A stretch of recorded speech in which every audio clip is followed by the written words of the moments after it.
wabarakatuh.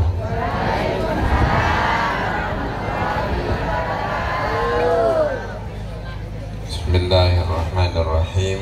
Alhamdulillahirabbil alamin. Innal hamdalillah nahmaduhu wa nasta'inuhu wa nastaghfiruh wa na'udzu billahi min syururi anfusina wa min sayyiati a'malina. May yahdihillahu fala mudilla lahu wa man yudlilhu fala hadiya lahu.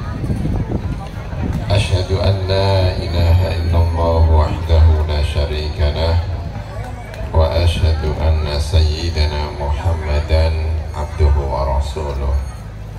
Allahumma salli wa sallim wa barik ala sayyidina wa habibina wa qurrati a'yunina Muhammad wa ala alihi wa ashabihi wa dhurriyyatihi wa atba'ihi wa man sara ala nahjihi ila yaumil qiyamah. Rabbi shrah li sadri wa yassir li amri wahlul 'uqdatam min lisani yafqahu qawli, amin. Amma ba'du. Yang saya hormati para alim ulama, para pimpinan di Maluku Tengah, juga di kecamatan Kecamatan Seram Utara Timur Sati, dan juga Timur Kopi. Ini namanya panjang sekali. Kalau nama itu seperti ditulis di KTP itu sudah nggak cukup gitu. Karena ada itu namanya panjang sekali. Alhamdulillah, Bapak Bupati, Bapak Dr. Muhammad Marasa Besi, yang saya hormati, diwakili oleh Ibu Silviana yang saya hormati. Alhamdulillah, beliau dari Sulawesi, suaminya dari Maluku kalau tidak salah. Saya agak tahu karena ketika menyebut R itu Ra, Bismillahirrahmanirrahim. Orang Sulawesi itu, saya dulu sekolah di Mesir itu kalau baca Ro itu Ra, dan ibu ini tadi juga bacanya Ra, ini khas Sulawesi.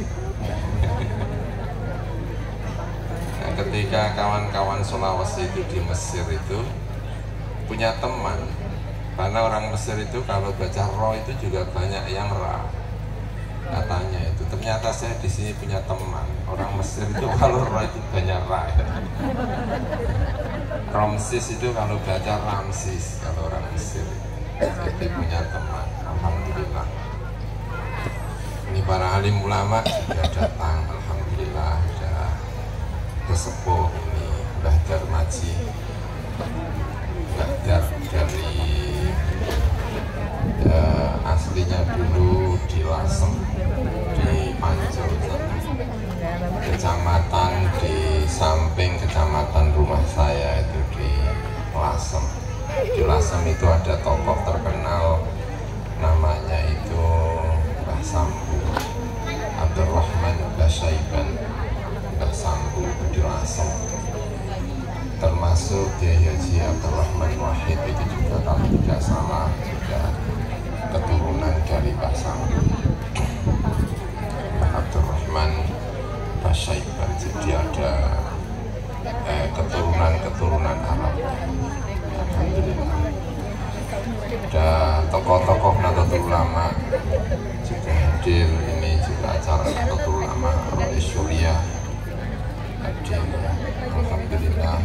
Kiai Haji Awam yang saya hormati, pimpinan Nahdlatul Ulama Ketua Tanfidiyah Kiai Agus Hasan Al-Qadiri, ayahnya Abdul Rabb Al-Qadiri, semalam ketemu ya, alhamdulillah. anggota DPR Ketua Komisi 2. Terima kasih yang telah banyak berjasa membantu kita memperjuangkan di Maluku Tengah ini. Juga pimpinan-pimpinan Nahdlatul Ulama yang lain, kawan-kawan saya dari Jatman, ada LDNU, ada dari Muslimat, ada dari Fatayat, santri-santri yang ikut terbang tadi ya, ada suara perempuannya, ada suara laki-lakinya. Bansernya juga saja sudah ada Banserwati. Alhamdulillah sudah lengkap. Ada dari TNI, ada dari kepolisian, Kapolsek dan Ramil, ada mungkin Kapolres, ada Dandim. Ya, alhamdulillah banyak yang hadir. Terima kasih sekali, senang. Saya juga ingin mengucapkan terima kasih yang sebesar-besarnya. Di siang atau pagi hari ini bisa ketemu dengan jamaah yang luar biasa dari berbagai daerah. Karena saya ingin cerita ya, nabi-nabi dulu itu juga salah satu yang dilakukan itu adalah hijrah ya. Nabi Ibrahim alaihissalam ya, saya ceritain ya, biar kita ini senang, tidak kalau ada dari berbagai daerah lalu menyatu di satu tempat itu, kita punya basis perilaku atau sirah dari para nabi. Nabi Ibrahim itu orang Babilonia. Babilonia itu Irak. Cerita yang sangat terkenal karena beliau ada konflik dengan pemerintahan setempat, sehingga Nabi Ibrahim itu dihukum mati. Caranya dihukum mati itu dibakar dengan api yang paling besar saat itu, karena kayu bakarnya itu urunan. Menurut cerita-cerita dalam buku-buku tafsir itu, kayu bakarnya itu urunan. Setiap anggota keluarga itu urun kayu bakar, sehingga tertumpuk kayu bakar itu tidak pernah ada sebanyak itu. Lalu dinyalakan dengan api yang besar. Saking besarnya itu nggak ada yang bisa mendekat, karena beberapa meter saja itu sudah kepanasan, saking besarnya api. Karena itu caranya bagaimana? Caranya dilemparkan dari jauh, pakai ketapel apa namanya itu ya, ketapel ya, dari jauh. Kenapa kok pakai ketapel itu? Ya karena nggak ada yang berani mendekat, saking besarnya api. Karena setiap anggota keluarga itu harus urunan kayu bakar, saking besar. Lalu dari jauh itu diketapel itu, masuklah ke dalam api. Apinya itu nggak padam-padam. Dan Nabi Ibrahim itu dirantai begini itu Nabi Ibrahim. Lalu diketapel masuk, apinya nggak padam-padam berhari-hari. Nah setelah padam itu dicari jasadnya Ibrahim. Nah, karena apinya itu panas, rantainya itu putus. Tapi Ibrahim ketika dilihat api itu kok malah sujud. Jadi kalau bapak-bapak itu bisa dibakar dalam keadaan sujud, itu berarti Nabi Ibrahim itu. Saking panasnya itu, rantainya itu putus. Tapi Ibrahimnya itu setelah ditengok begini itu dalam keadaan apa? Sujud. Makanya kita itu harus meniru Nabi Ibrahim lah ya. Kalau dimarahi sama istrinya, kalau bapak itu udah, itu sujud saja itu, insya Allah tambah gemuk. Itu Nabi Ibrahim alaihi subhanallah. Itu luar biasa Nabi Ibrahim. Lalu karena tidak berhasil menghukum mati, lalu Nabi Ibrahim itu diusir. Maka Nabi Ibrahim diusir, pindah ke daerah namanya Haron. Haron itu perbatasan antara Damaskus dan Turki. Sekarang ikut Turki. Di sana berdakwah. Jadi kalau kita hijrah dari berbagai daerah ke satu tempat, lalu ketemu dengan orang lain, itu dulu begitu tuh ceritanya ya begitu. Ibrahim itu datang ke Haron, hijrah, berdakwah, nggak ada yang mengikuti, nggak ada. Hanya punya satu pengikut, Delalah. Delalah itu apa itu? Kebetulan ya kan? Yang ikut itu cuma satu dan itu perempuan cantik lagi. Enak mana? Dakwah dapat pengikut laki-laki banyak tapi dapat pengikut satu perempuan cantik. Ini kalau LDNU ini Pak Khairuddin ya, ini pasti ini kayaknya perlu berdakwah yang kira-kira dapat beginilah ya. Namanya Sarah. Ya karena Ibrahim itu laki-laki belum punya istri, pengikutnya cuma satu perempuan, ya terus nikah. Jadi nikah itu antara orang Irak dengan orang setengah Turki, setengah Syria. Jadi Nabi dulu itu juga blasteran ya, blasteran. Nah setelah menikah, nggak punya anak, pergi ke Mesir. Pergi ke Mesir. Dakwah lagi di Mesir. Nah di Mesir itu rajanya itu kalau lihat wanita cantik itu direbut. Nah Delalah istrinya Nabi Ibrahim itu mau direbut. Setiap kali tangannya itu mau pegang istrinya itu, ya, mau pegang apa? Istrinya itu, dia itu nerdek. Apa itu nerdek itu? Gemetar.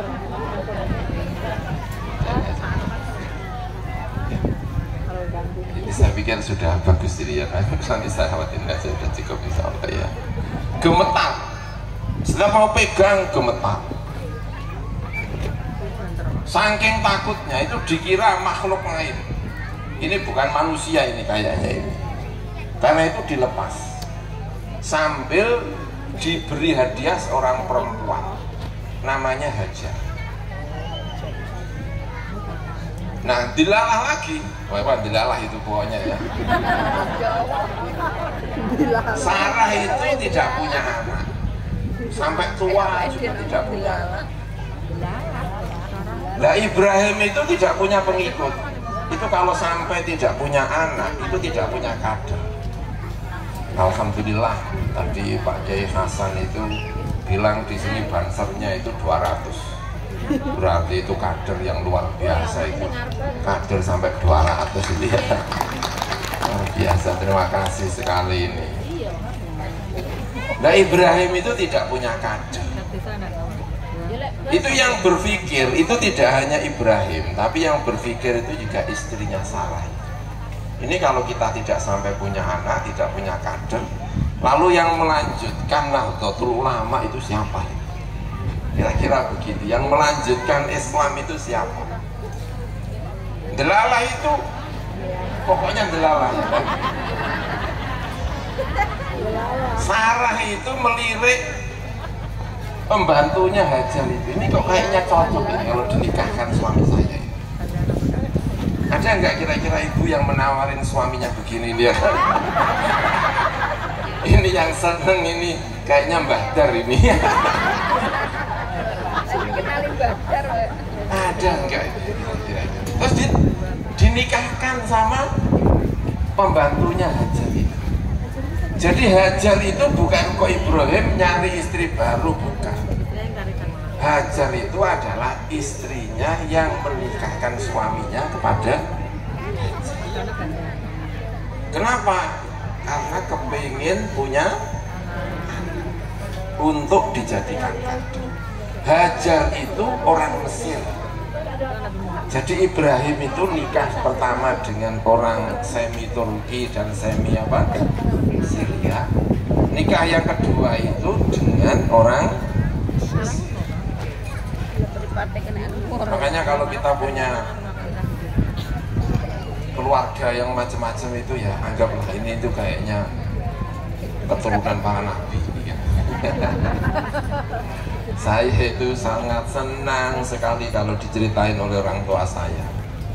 Anak-anaknya itu diceritain, ayah saya itu cerita, kamu itu dulu, bapaknya itu dulu itu orang Sunda. Dulu itu ada orang Sunda nikah dengan anaknya, putrinya orang Arab di Sunda sana. Blasteran Arab dan apa? Sunda. Lalu nikah, punya anak generasi. Ada yang pindah ke Madura, lalu nikah dengan Madura. Lalu ya generasinya generasi Madura jadi orang Madura.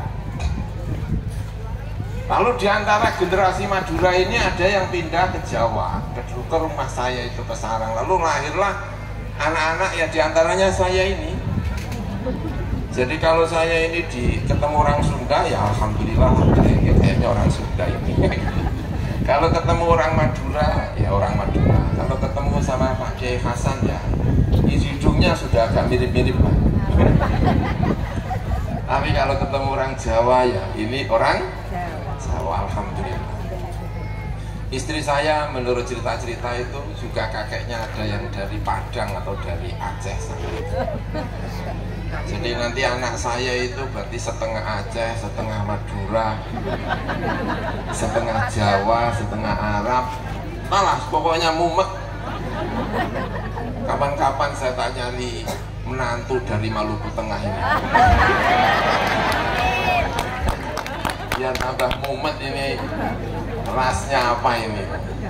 Itu jadi orang-orang dulu begitu. Nabi Yusuf alaihi salam. Nabi Yusuf itu anaknya siapa? Anaknya Yakub. Yakub itu Bani Israel. Nabi Yakub itu dibuang ke dalam sumur, diangkat oleh saudagar, dijual di Mesir. Jadi orang Mesir. Lalu berkarir di Mesir. Hidup dengan di keluarganya Azizu Misr. Perdana Menteri, Kapolri, pokoknya yang ngurus itu Azizu Misr namanya.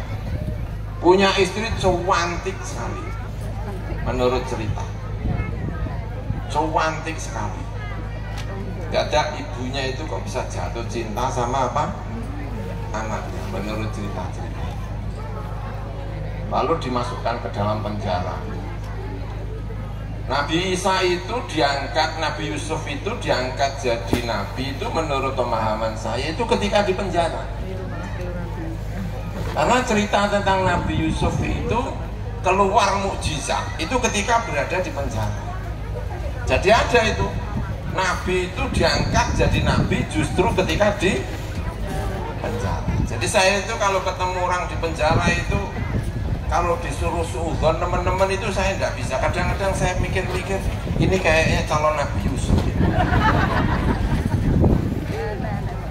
Karena banyak ulama-ulama itu yang kemudian terkenal itu karena di penjara. Imam Syafi'i itu punya santri itu namanya Al-Buwaiti. Imam Buwaiti itu penerus Imam Syafi'i setelah wafatnya Imam Syafi'i. Itu yang meneruskan pertama kali namanya Imam Al-Buwaiti. Beliau itu karena ada permasalahan dengan pemerintah itu dipenjara, diborgol. Hidupnya di Mesir, ditarik sampai ke Baghdad, lalu dipenjara di Baghdad di sana. Itu Imam Buwaiti. Tapi beliau di penjara itu menjadi terkenal. Kenapa Imam Buwaiti itu di penjara kok terkenal? Itu karena setiap Jumat beliau itu mandi, pakaian yang rapi, lalu berangkat Jumatan. Padahal udah tahu kalau di penjara itu nggak boleh apa? Jumat, tapi tetap beliau itu berangkat Jumatan. Nanti kalau sudah ketemu dengan sipir penjara, beliau pamit mau kemana kamu? Saya mau Jumatan. Wong Jumbong di penjara kok Jumatan, kembali nggak boleh Jumatan. Lalu berdoa, Gusti saya kepengen Jumatan Gusti, tapi orang ini melarang saya. Itu setiap Jumat, sehingga terkenal Imam Buai itu menjadi wali top itu ya karena diantaranya karena ini. Nah kita ini kadang-kadang sudah nggak ada apa-apa itu Jumatan jadi agak males. Imam Buai sudah di penjara, setiap Jumat itu mandi, pakai pakaian yang paling rapi, berangkat Jumatan, berhenti di depan pintu sipil. Itu luar biasa Imam Buai itu, seperti Nabi Yusuf alaihi assalam. Nah, Nabi Yusuf itu bangsa apa? Israel. Nikahnya dengan siapa? Karena beliau itu berjasa di Mesir, dinikahkan dengan wanita yang cantik dari Mesir. Punya anak-anak juga dari ibu mana? Mesir. Jadi mereka ini blasteran juga. Setelah itu nikah lagi dengan ibunya yang tadi itu.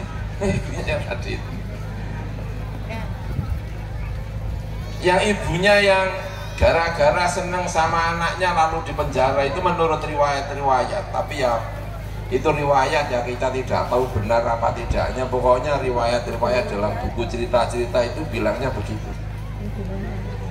Lalu menikahi ibunya itu bilang disampaikan kepada Nabi Yusuf, laki-laki sama perempuan itu hanya bisa berumah tangga kalau sudah apa? Menikah. Kalau begini kan mulia. Kata ibunya tadi itu, bilangnya begini sama, tapi itu bukan ibu asli, itu sebetulnya bukan ibu itu adalah tuannya. Kata tuannya itu ibunya begini, bilangnya begini, tapi ya cerita ya. Bilangnya begini, saya ini wanita tercantik di Mesir, kata dia. Dan suami saya itu tidak suka sama perempuan, tapi kok nikah dengan, bayangkan kalau ibu-ibu itu cantik tapi suaminya nggak suka perempuan, itu apa nggak bingung gitu? Itu kan ceritanya ibunya itu. Nah kamu itu adalah laki-laki terganteng di Mesir, saya tergoda, kata tuannya itu. Tapi didakwai oleh Nabi Yusuf alaihi assalam, apapun yang terjadi tidak boleh laki-laki dengan perempuan melakukan hubungan yang tidak baik kecuali setelah apa? Itu Nabi Yusuf alaihissalam. Jadi Nabi Yusuf itu menikah itu juga dengan cara-cara yang hijrah seperti tadi yang saya sampaikan itu. Makanya alhamdulillah ini di daerah Maluku Tengah ini ketemu dengan berbagai kalangan ya, dari berbagai apa ini, ada Arabnya, ada Jawanya, ada Malukunya, ada Maduranya. Tadi saya cerita itu ada Maduranya, ada dari Sulawesi, kumpul jadi satu menjadi Negara Kesatuan Republik Indonesia. Nabi dulu itu juga begitu. Di Madinah, iya ceritanya. Di Madinah itu ada tokoh-tokoh terkenal. Ya tokoh terkenal, ulama besar di Madinah. Namanya pertama Al-Qasim. Qasim itu siapa? Qasim itu anaknya Muhammad. Muhammad itu anaknya Abu Bakar. Jadi Abu Bakar punya anak namanya siapa? Muhammad. Muhammad punya anak namanya Al-Qasim. Salah satu ulama besar di Madinah namanya Al-Qasim. Ada ulama besar lagi namanya Salim. Salim itu siapa? Salim itu anaknya Abdullah. Abdullah itu anaknya Umar. Jadi Umar punya anak namanya siapa? Abdullah. Abdullah punya anak namanya Salim. Kalau santri-santri itu ngaji Sahih Bukhari, ngaji Sahih Muslim, itu kalau ada riwayat Salim dari Abdullah dari Kanjeng Nabi atau dari mana, itu sudah riwayat diantara riwayat paling top. Itu karena yang meriwayatkan adalah ulama-ulama besar. Umar punya anak namanya Abdullah, Abdullah punya anak namanya siapa? Salim. Nah, ada lagi ulama top di Madinah, namanya Ali Zainal Abidin. Namanya Ali Zainal Abidin. Ali itu siapa? Ali itu anaknya Husain, Husain itu anaknya Ali. Jadi Sayyidina Ali suaminya Fatimah, putrinya Kanjeng Nabi, punya anak namanya siapa? Husain. Husain punya anak namanya Ali Zainal Abidin. Ya, namanya Ali Zainal. Jadi ada tokoh di Madinah itu top-top. 3 orang ini, Qasim, Salim, terus siapa tadi? Ali Zainal Abidin. Nah, itu ceritanya gimana? Ada tokoh 3 itu kok bisa top-top itu? Ceritanya begini. Menurut dalam kitab namanya itu Ar-Rabi, karya Al-Imam Az-Zamakhsyari. Ceritanya begini. Umar bin Khattab ketika menundukkan Persia, rajanya itu namanya Yazdadzirda. Namanya itu Yazdadzirda.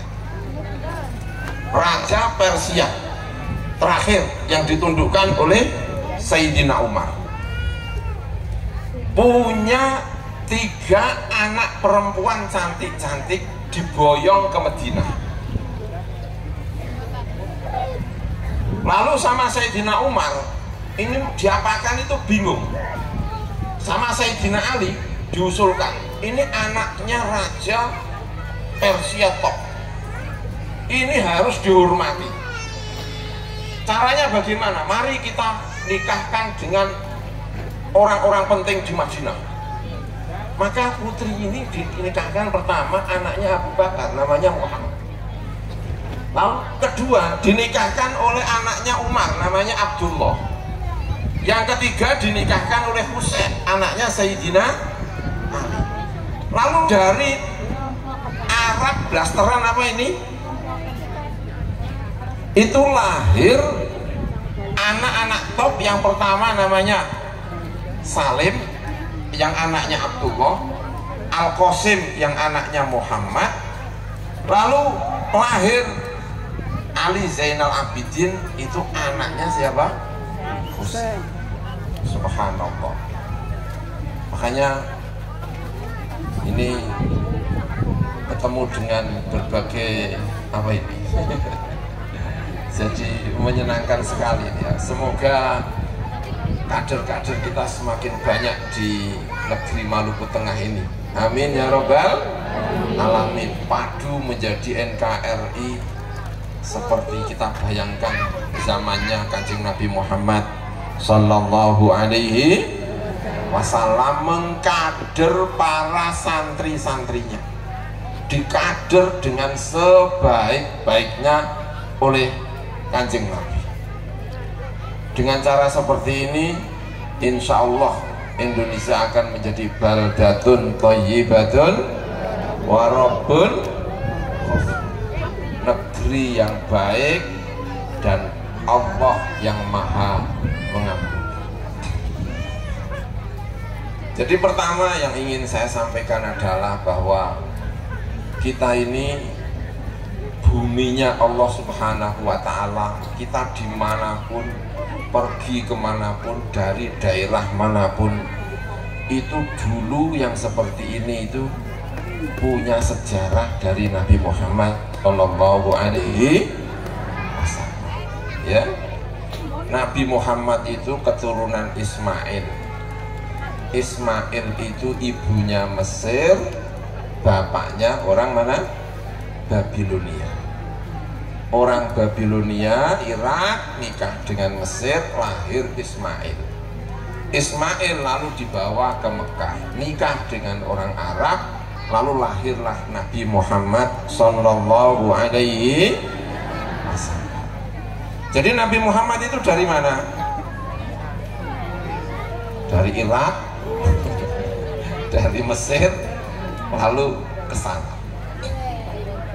Nabi Muhammad menikah dengan Sofiyah. Sofiyah itu orang Yahudi. Bayangkan ya, Nabi Muhammad itu nikah dengan siapa? Sofiyah. Itu orang Yahudi, tapi tidak punya anak. Nikah lagi dengan Maria Al-Qibtiyah. Maria Al-Qibtiyah itu dari mana? Dari Mesir. Maria Al-Qibtiyah itu ada perempuan, Nabi Muhammad berkirim surat, ada pemimpin di Mesir, pemimpin kirim surat, diajak untuk masuk Islam, tapi tidak mau. Tapi berhubungan baik Kanjeng Nabi. Di antaranya mengirimkan 2 orang perempuan. Yang satu namanya Maria. Kalau di Jawa, kalau Islam namanya Maryam, tapi kalau Kristen di sini namanya apa? Maria. Ya kan? Begitu ya. Nah, salah satu itu namanya Maria. Saudarinya namanya Sirin. Di tengah jalan diajak masuk Islam, dua-duanya masuk Islam. Sirin juga masuk Islam, Maria juga masuk apa? Islam. Sampai di Madinah, Maria itu kemudian dinikah oleh Kanjeng Nabi Muhammad Sallallahu Alaihi Wasallam. Namanya tetap siapa? Maria. Itu kalau sudah di Jawa itu namanya diganti jadi Maryam itu. Tapi kan tuh ya, itu kok tidak mengganti nama Maria menjadi apa? Maryam.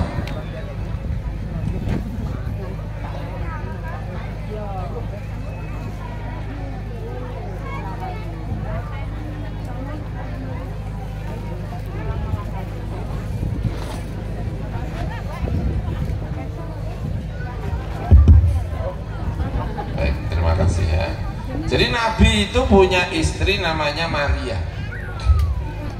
Setelah Islam itu tidak diganti dengan Maryam, tidak, tapi tetap namanya siapa? Maria. Punya anak namanya Ibrahim.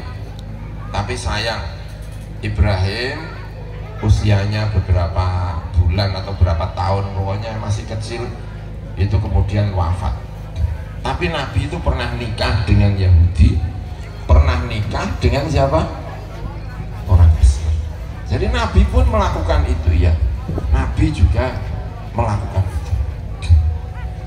Umatnya Nabi Muhammad Sallallahu Alaihi Wasallam itu juga dari berbagai macam bangsa.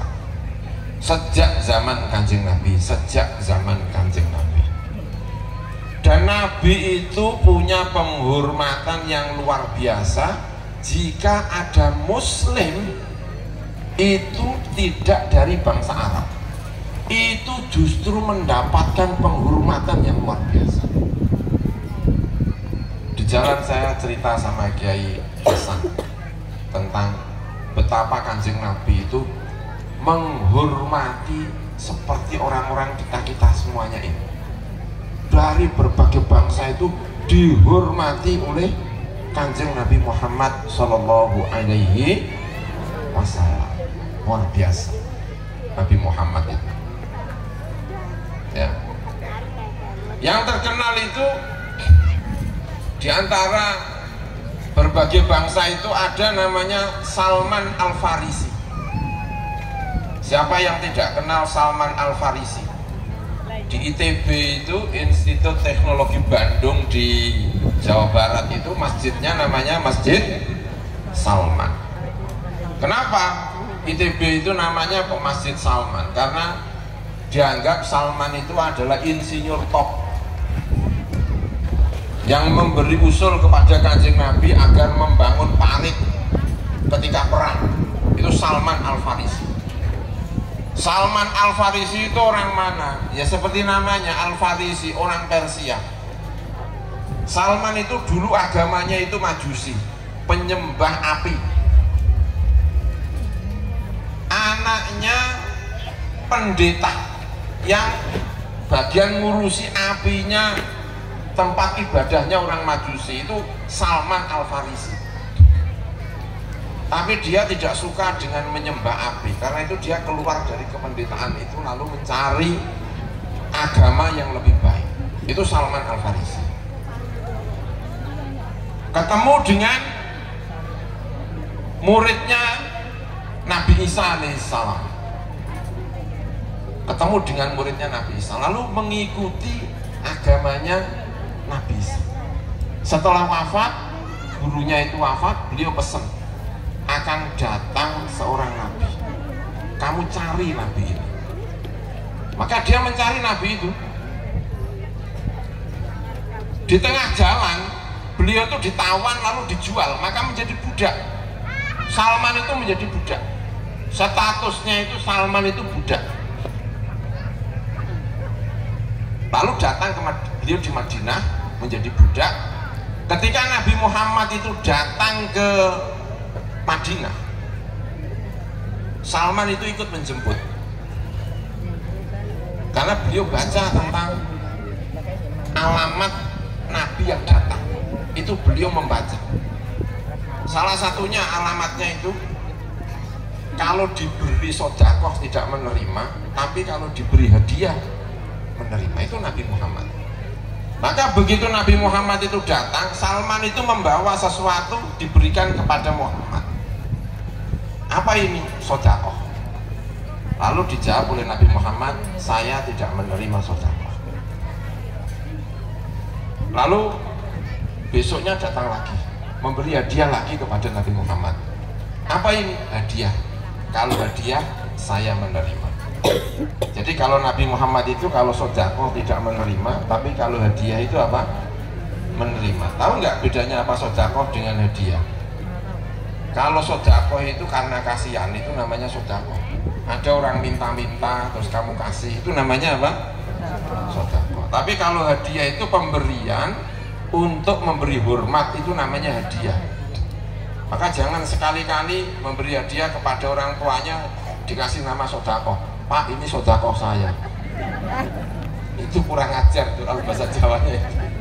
Kalau kepada orang tua itu namanya apa?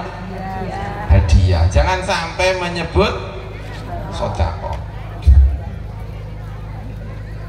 Jadi kalau Nabi itu kamu sebut itu hadiah, itu menerima. Tapi kalau sedekah itu tidak menerima. Itu Nabi Muhammad. Nah, Salman itu ngasih sedekah nggak mau, hadiah apa? Mau. Setiap Kanjeng Nabi itu berbicara, Salman itu selalu mencari alamat kenabiannya. Nabi itu akhirnya curiga. Kamu nyari apa, Salman? Kamu mau nyari alamat kenabiannya. Lalu punggungnya itu dibuka sama Kanjeng Nabi itu. Punggungnya itu dibuka. Dibuka itu di bawahnya itu ada tanda kenabian dalam buku-buku ceritaku. Setelah dibukakan itu kemudian Salman masuk apa?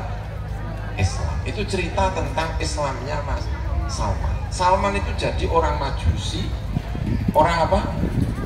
Persia, Majusi, masuk Islam. Statusnya budak. Maka di Madinah itu kelasnya kelas budak. Tapi begitu masuk Islam itu dihormati oleh Kanjeng Nabi Muhammad Sallallahu Alaihi Wasallam. Sampai Kanjeng Nabi bilang, Salmanu minna ahdal bait. Ada orang menghina Salman karena ada orang itu namanya Uyainah bin Hisan. Uyainah bin Hisan itu mau pengajian gini, Kanjeng Nabi sedang pengajian, ada Salman, ada macam-macam kelompok-kelompok yang di kelas tatra bawah itu.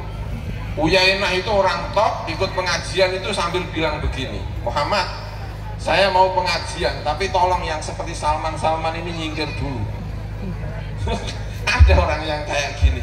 Jadi maunya ngaji itu kalau khusus orang-orang top.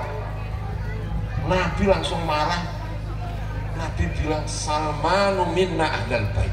Salman adalah keluarga saya. Penghormatan Kanjeng Nabi kepada kita semuanya. Makanya kalau saya pengajian ngaji, saya biasanya pengajian itu ngaji, baca kitab gitu ya, ketemu dengan berbagai kalangan. Itu saya diantara doa saya itu diantaranya itu ya, semoga yang hadir ini semoga nanti menjadi syafaat masuk saya surga. Amin ya robbal. Itu luar biasa. Nabi itu menghormati itu sangat luar biasa. Makanya bapak-bapak ibu-ibu yang saya hormati, nabi-nabi itu dibikin oleh Gusti Allah itu punya pekerjaan yang menjadikan nabi itu sulit untuk sombong. Nabi-nabi itu punya pekerjaan yang pekerjaan itu bikin sulit apa? Sombong. Nabi Ibrahim itu pekerjaannya apa? Petani. Nabi Ibrahim itu apa? Petani. Di sini ada petani apa? Mayoritas petani. Mayoritas. Berarti ini kayaknya wajah-wajah Nabi Ibrahim. Amin ya robbal. Bayangkan ada orang pegang pacul. Tahu pacul nggak? Tahu. Mau sombong itu rasanya kayak lucu. Wong bawa pacul pergi ke sawah kok apa? Sombong. Itu mau sombong model macam-macam. Nabi Musa alaihi salam, kemarin saya cerita, Nabi Musa itu menikah. Nabi Musa itu juga blasteran. Nabi Musa itu orang Bani Israel datang ke Madian, nikah dengan perempuan Madian. Jadi istrinya Nabi Musa itu dari mana? Orang Madian, anaknya Nabi Syuaib. Syuaib itu pekerjaannya penggembala kambing. Musa nikah dengan anaknya penggembala kambing. Maharnya apa? 8 tahun angon wedhus. Makanya ibu-ibu itu ya, nanti kalau cari menantu, maharnya kamu harus menggembala kambing selama berapa? 8 tahun. Biar nanti jadi Nabi Musa. Karena Nabi Musa itu maharnya adalah angon wedhus 8 tahun. Coba kebayang apa enggak? Kira-kira ibu-ibu ini, bapak-bapak ini kalau gini kan pakaiannya rapi. Coba angon wedhus, kira-kira bajunya apa? Baju apa itu? Itu loh yang biasanya baju partai itu loh ya. Kan biasanya kalau wayah saatnya pemilu kan ada kaos-kaos itu kan biasanya terus dibuat angon wedhus ya kan? Nah itu kalau disuruh sombong itu sulit. Gimana caranya sombong? Wong bawa apa? Kambing. Jadi ada yang petani, ada yang apa? Angon wedhus. Kanjeng Nabi Muhammad ditanya sama sahabatnya, jenengan Kanjeng Nabi juga angon wedhus? Iya, saya ini juga angon wedhus. Jadi kita ini Nabi kita itu Nabi yang angon wedhus. Kenapa kok angon wedhus? Ibu Silviana ini paham wedhus nggak Bu? Wedhus itu kambing Bu. Jawa itu bahasa Jawanya wedhus itu apa? Kambing itu apa? Wedhus. Karena Nabi Muhammad itu ditinggal mati, bapaknya, ibunya dirawat sama mbahnya. Mbahnya itu hanya merawat sebentar terus wafat. Itu Nabi Muhammad. Nabi Muhammad itu punya paman beberapa. Abu Lahab orang kaya, Abbas orang kaya, punya paman lagi Sofia, punya paman lagi namanya Abu Thalib. Abu Thalib iku wis fakir, anaknya akeh. Itu siapa? Abu Thalib. Nah, Abdul Muthalib itu ketika wafat itu pesen sama Muhammad, pesen sama keluarganya yang rawat Muhammad itu toh. Jadi bukan dipasrahkan sama yang kaya, tapi dipasrahkan sama yang melarat anaknya. Jadi kalau ibunya itu namanya Fatimah binti Asad, itu kalau habis masak atau apa itu undang anaknya makan, itu Nabi Muhammad itu seperti, ibu saya ini sudah fakir, anaknya banyak kok masih nanggung saya. Itu Nabi Muhammad. Karena itu kemudian Nabi Muhammad itu nyari kerja, umur 6 tahun nyari kerja, dapat kerjaan angon.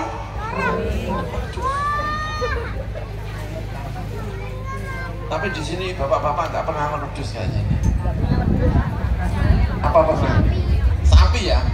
Ya agak 11-12. Angon apa? Wedhus, ya Allah. Jadi kita punya nabi itu angon wedhus. Ditanya oleh para sahabat, "Lah kamu Muhammad juga angon wedhus?" "Saya ini juga angon wedhus. Saya dulu angon wedhus ala kororito. Dapat bayaran kirot-kirot. Kalau di sini tuh kira-kira kalau angon wedhus itu bayarannya berapa itu? Ya kan paling hanya untuk beli nasi pecel, ya kan? Itu Nabi Muhammad Shallallahu Alaihi Wasallam. Makanya ketika Nabi Muhammad itu punya pembantu namanya Barokah, lalu punya anak namanya Aiman. Barokah itu orang Afrika, kulitnya hitam, hidungnya pesek. Ada enggak yang kulit hitam hidungnya pesek ini? Namanya Barokah Ummu Aiman. Suaminya mati, ditinggal mati, jadi itu janda, ya. Kulitnya apa? Hitam, punya anak, fakir. Itu kira-kira nyali suami susah apa enggak ya? Jadi itu ya, janda, kulit apa? Hitam, punya anak, fakir lagi. Kira-kira kalau nyari suami susah apa enggak ini? Ya. Tapi pinternya Nabi Muhammad, cara mempromosikannya itu begini: man sarrohu an yatazawwaja bimra'atin min ahlil jannah fal yatazawwaj bi ummi Aiman. Laki-laki yang kepingin menikah dengan perempuan ahli surga, nikahlah dengan Ummu Aiman. Kira-kira kalau bapak-bapak di sini ada gini, ada yang angkat tangan apa enggak ini? Apa tadi? Hitam, pesek, fakir, rodo, dua anak. Kata Kanjeng Nabi, sopo sing pengen kawin karo wong wedok penduduk surga, nah perempuan ini. Bapak-bapak mau apa enggak ini? Wajahnya itu pada diam, Bu, ini Bu. Ada laki-laki ganteng,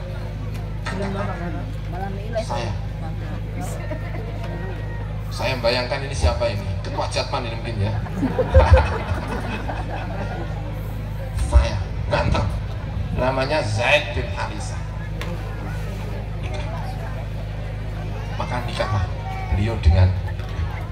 Jadi Kanjeng Nabi itu menghormati Ummu Aiman luar biasa. Makanya kita senang dengan Nabi Muhammad itu, diantaranya penghormatannya kepada kita semuanya itu top. Saya cerita, kita punya DPR Bapak Kiai Hasan yang luar biasa. Menurut ceritanya Badar, kalau ngelem Pak Hasan ini Masya Allah luar biasa. Saya bayangkan itu top, berarti ini ketua Nahdlatul Ulama. Kita kasih tepuk tangan yang meriah ini. Luar biasa. Kita juga punya Ibu Silviana, Masya Allah luar biasa. Nabi Muhammad. Ada perempuan, cerita-cerita yang menyenangkan dari Nabi kita itu. Dan itu yang sering saya pakai itu. Sering saya pakai itu, diantaranya cerita-cerita yang seperti ini. Ada perempuan, sekali lagi sama, kulitnya juga hitam. Nggak tahu ya kenapa kok ceritanya kok selalu apa? Kulit hitam. Perempuan kulit hitam. Pekerjaannya itu tukang sapu masjidnya Kanjeng Nabi. Itu perempuan, tukang nyapu. Suatu saat beliau itu sakit. Nabi pesan. Nabi sendiri yang pesan. Kalau beliau wafat, tolong kabari saya mau nyolati. Ada perempuan yang mendapatkan penghormatan kalau mati Kanjeng Nabi yang kepingin nyolati itu adalah ya, bapak-bapak ibu-ibu yang hormati perempuan ini. Nah ternyata perempuan itu kemudian wafat, dibawalah ke masjidnya Kanjeng Nabi malam-malam, karena wafatnya malam hari. Nabi Muhammad sudah tidur, sudah sari. Karena itu tidak ada yang berani memberitahu, tidak ada yang berani membangunkan, karena Kanjeng Nabi sampun sari. Lalu dikubur, paginya nggak datang perempuan itu. Nabi nanya lagi, mana perempuan itu? Sudah kabundut Kanjeng Nabi, sudah wafat. Kanjeng Nabi agak marah, kan sudah saya kasih tahu kalau wafat saya dikabari, karena saya kepingin apa? Sudah Kanjeng Nabi, tapi Kanjeng Nabi sampun sare, nggak ada yang berani membangunkan. Lalu kata Kanjeng Nabi, antar saya ke kuburannya. Diantar ke kuburannya. Nabi sholat di atas kuburan. Nabi sholat di atas apa? Kuburan. Dan karena ini kita punya dalil sholat di atas apa? Kuburan. Sehingga kalau kita itu takziah terlambat, jenazahnya sudah di atas kubur, sudah dikubur, kita pergi ke kuburan sholat di atas apa? Tapi kadang kita itu datangnya langsung tahlil, langsung tahlil. Tapi sebenarnya kalau mengikuti ajaran Nabi ini, kita sholat dulu di atas apa? Sholat Allah. Saya juga begitu. Kalau terlambat takziah sudah dimakamkan ya, punya kebiasaan ya datang ke kuburannya, lalu sholat di atas apa? Karena Kanjeng Nabi pernah melakukan itu. Dan itu adalah perempuan hitam, pekerjaannya nyapu apa? Masjid. Luar biasa. Kanjeng Nabi Muhammad Sallallahu Alaihi Wasallam. Ya Bapak Ibu yang saya hormati. Jadi nabi-nabi itu punya pekerjaan-pekerjaan. Di antaranya tadi itu ada yang jadi petani, ada yang angon apa? Wedhus. Dan yang saya senang karena saya itu orang Sarang. Orang Sarang itu pekerjaannya nyari ikan. Saya itu nemu dalam bacaan-bacaan itu Nabi Ismail itu pekerjaannya nyari ikan. Wah, ini cocok ini berarti. Kalau kita ini nyari ikan berarti itu keturunannya siapa? Nabi Ismail alaihi assalam. Ada yang jadi tukang kayu. Ada enggak Nabi yang tukang kayu? Ada. Tukang kayu. Nabi Nuh alaihi assalam itu tukang. Bapak-bapak, ibu-ibu ada yang suaminya tukang kayu? Ketahuilah itu adalah Nabi Nuh itu tukang kayu, karena itu diperintahkan untuk membuat kapal karena memang beliau itu tukang kayu. Tapi sayangnya disuruh bikin kapal kok di tengah padang pasir, makanya dibuat olok-olokan. Ayo tono gawe kapal kok nenggone padang pasir iku nek wis jadi terus arep bu apa? Karena yang namanya seluruh galangan kapal itu mesti pinggir pantai. Wong ada kapal kok di tengah ya Nabi disuruh. Itu ada yang jadi tukang kayu. Saya baca itu Nabi Zulkifli itu pekerjaannya bikin roti. Saya juga heran ya, Nabi-Nabi. Oh Nabi kok ada yang tukang roti? Ada. Banyak pekerjaan apapun itu ketemu dengan para pekerja. Oh Masya Allah, menyenangkan. Pernah dengar Sayyidah Khadijah mendapatkan salam dari Gusti Allah? Belum pernah ya, saya ceritain ya. Pernah nggak kita dapat salam dari Gusti Allah? Kalau kita dapat salam dari siapa ini? Khadijah itu dapat salam dari Gusti Allah. Ada di dalam Sahih Bukhari. Nanti kalau ngaji Sahih Bukhari bisa dilihat. Nabi Muhammad itu ketemu sama malaikat Jibril ngobrol. Lalu Nabi Jibril itu bilang sama Muhammad begini, Muhammad, sebentar lagi Khadijah datang. Kalau Khadijah datang, sampaikan salam Gusti Allah dan salam dari saya. Dapat salam dari Gusti Allah, salam dari malaikat Jibril. Bapak ibu-ibu yang saya hormati, Khadijah datang. Nah, setelah datang itu disampaikanlah sama Nabi Muhammad, Khadijah dapat salam dari Gusti Allah dan malaikat Jibril, dan kamu sudah dibangunkan rumah di surga. Luar biasa. Nah, yang menarik yang saya baca itu, ketika Khadijah itu datang, itu tidak sedang membawa Quran, enggak. Juga tidak sedang pakai rukuh, simbol-simbol orang perempuan solihah, bukan. Khadijah itu ketika mendapatkan salam itu sedang membawa perkakas rumah. Saya bayangkan itu bawa sendok, bawa piring, bawa gelas. Jadi tidak sedang membawa Quran, tapi sedang membawa gelas. Jadi ibu-ibu itu kalau, makanya saya bilang sama, kalau ditanya kopi paling enak itu kopi apa? Kopi bikinan istri. Betul apa enggak bapak-bapak? Oh, kan betul ini Bu. Itu Khadijah itu dapat salam, itu bukan sedang membaca Quran, tapi sedang membawa ini. Luar biasa. Makanya kopi bagi saya itu kalau kopi bikinan istri saya sendiri, luar biasa itu. Rasanya itu kayak kopinya Khadijah. Tapi sebaliknya, ada ulama top namanya Abdullah bin Al-Mubarak. Ulama top namanya Abdullah bin Al-Mubarak. Abdullah bin Mubarak itu anaknya Mubarak. Mubarak itu siapa?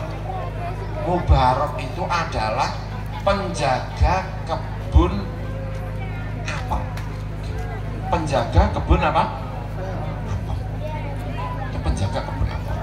Namanya Al-Mubarak. Lama kerja di kebun apel. Yang punya orang kaya, sehingga jarang-jarang ke kebun. Suatu saat dia itu ke kebun, ketemu sama penjaganya itu. Lalu dia minta, tolong carikan apel yang enak. Lalu dicarikan apel, dikupas, dikasihkan, rasanya kecut. Tuannya ini yang punya itu bilang lagi, saya minta carikan yang enak, bukan yang apa? Dicarikan lagi, dikupas, kecut lagi, dicarikan, kupas, kecut lagi. Marah itu, tuannya itu marah. Loh, kamu itu sudah bekerja berapa lama? Sudah sekian lama. Lah kok nyari apel yang enak saja kok nggak bisa? Katanya begini, karena saya ditugaskan untuk menjaga kebun, bukan untuk ngincipi. Tahu ngincipi nggak? Tahu. Saya ini disuruh kerja untuk apa? Jaga. Tidak untuk Ngicipi. Oh, itu kalau di rumah saya sana itu kalau disuruh jaga kebun pelem itu paling kuat. Walaupun tidak diperintahkan untuk makan apa? Pelem. Itu saking baik. Lalu penasaran ditanya, ini pekerja ini siapa ini kok? Lalu disampaikan oleh teman-temannya, dia itu memang orang baik, orangnya jujur. Dia itu kalau kepengen makan yang selalu halal, simpati itu tuannya, terus dijadikan menantu.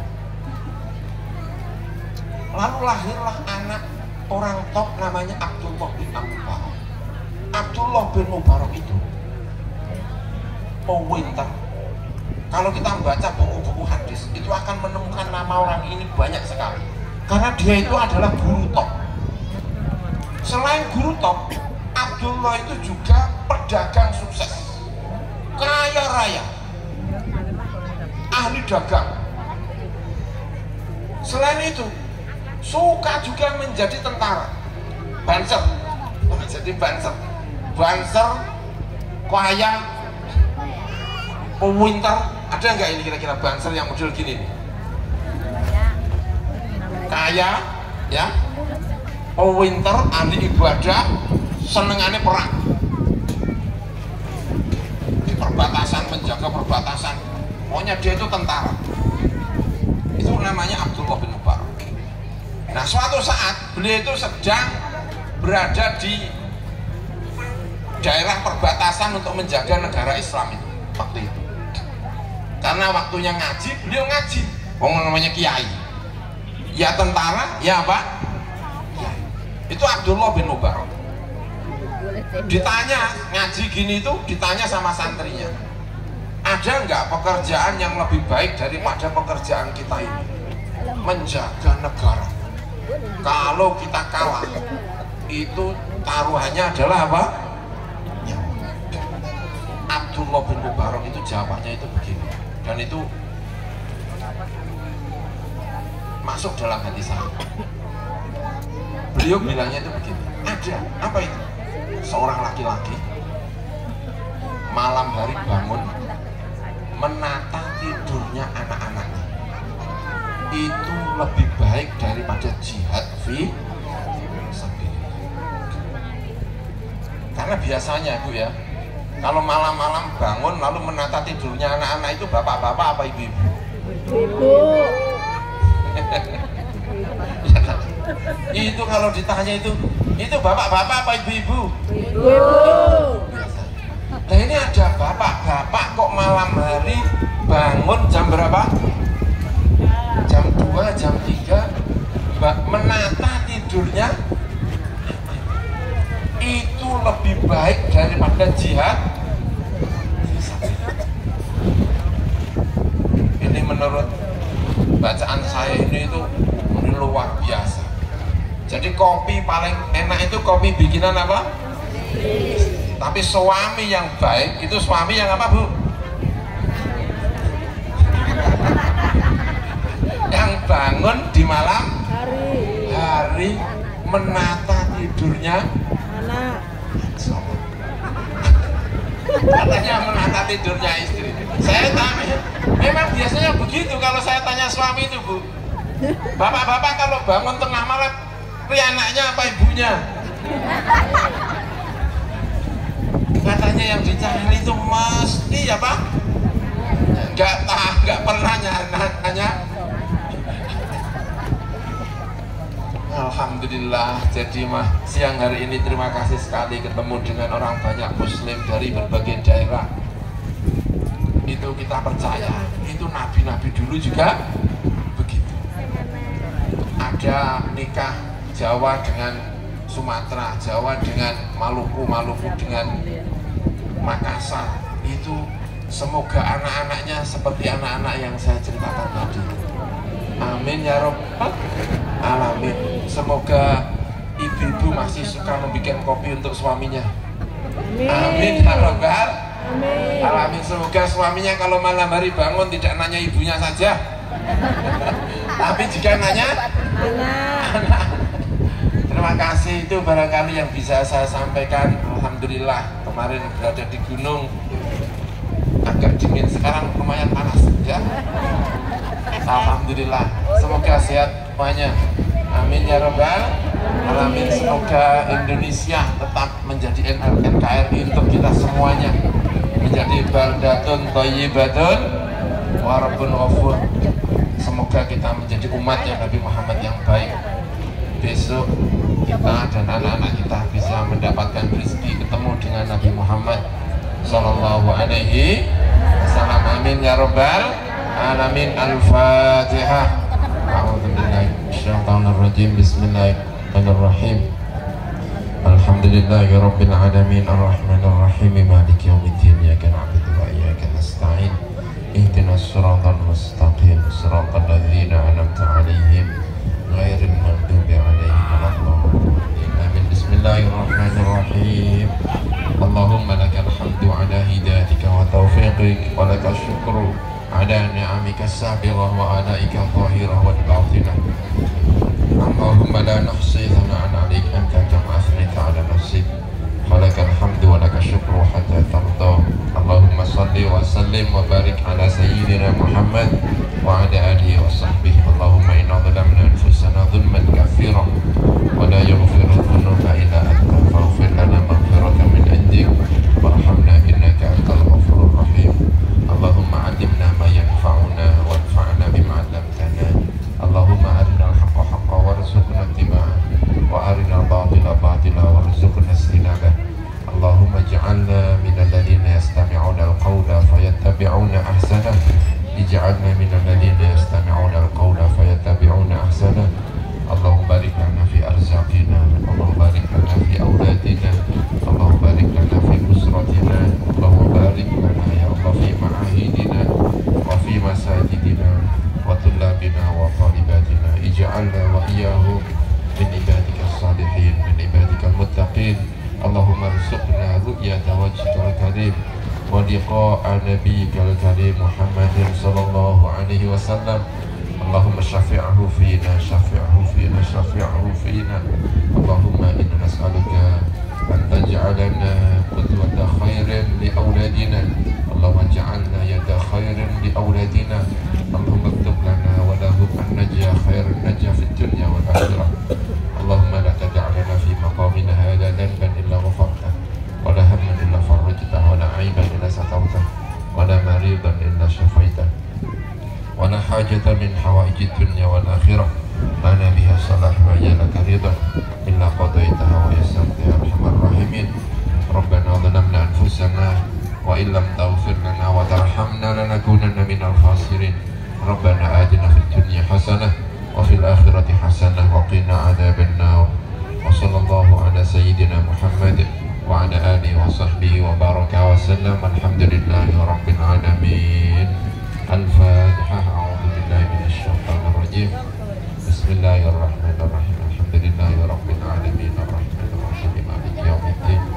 إياك نعبد وإياك نستعين اهدنا الصراط المستقيم صراط الذين أنعمت عليهم غير المغضوب عليهم. آمين. السلام عليكم ورحمة الله وبركاته.